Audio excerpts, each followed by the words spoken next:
everybody in the family, the second you get married, is like, okay, when are babies coming? And we're like, we're trying.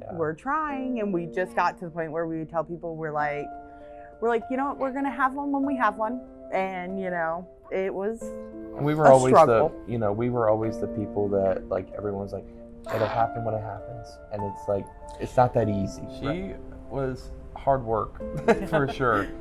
She was a IUI first try success.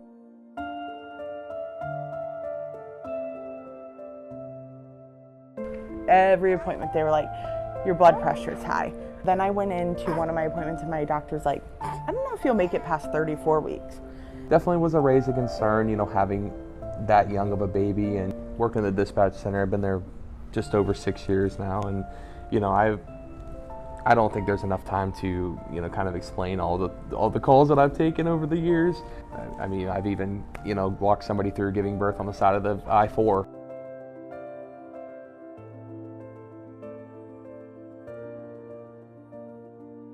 So then they kind of started explaining, and they were like, Brandon, she's gonna stay at Brandon. If you have her at St. Joe South, she's gonna get transferred.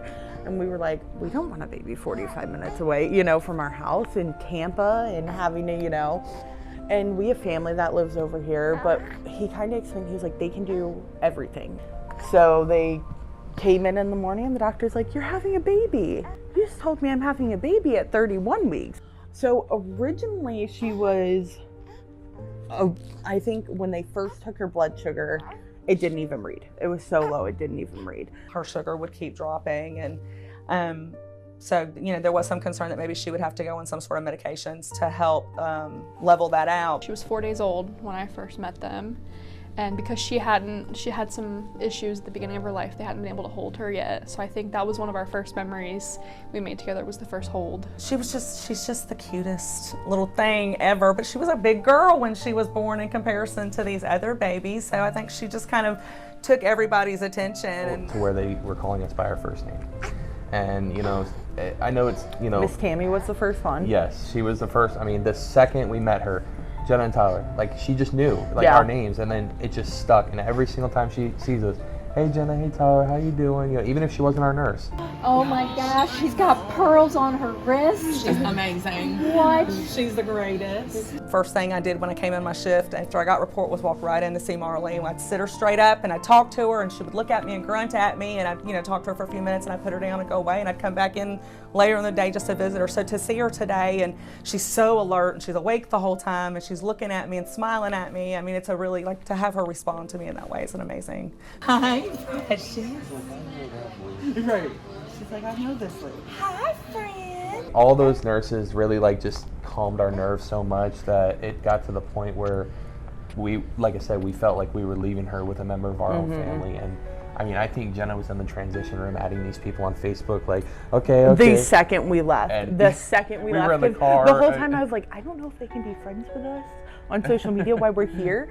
So the second we left, I was friends with all of them. Yes. I actually cried when she messaged me and let me know that they were discharged. We follow a lot of these babies from very, very, very tiny and very, very, very sick, and get to watch them grow and become healthy. And as much as we get so attached to them, we want them to go home, but we always, we want to know more about, how they're doing. That is the most affirming feeling that I'm where I'm supposed to be. It just gives the best whole feeling, knowing that their family is complete now and our job is done. They can be together as their little unit. It's cool. It's a surreal feeling. That's how I would describe it. Surreal. Kirsten gets a picture a day. Yeah. Kirsten had nicknamed her Biscuit. I don't know if and that has stuck. And that has stuck with the family. Yes, everyone calls her Biscuit now. And I actually cried a little bit at home, and congratulations.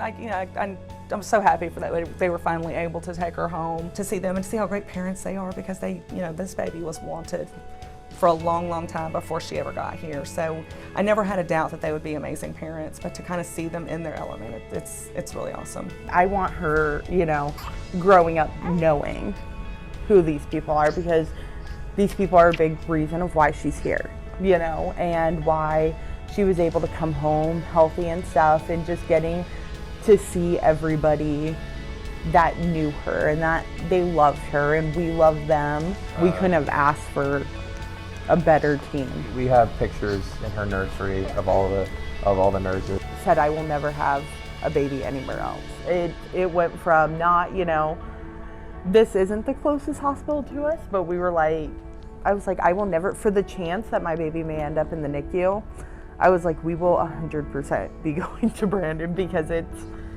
insane, the nurses that are here.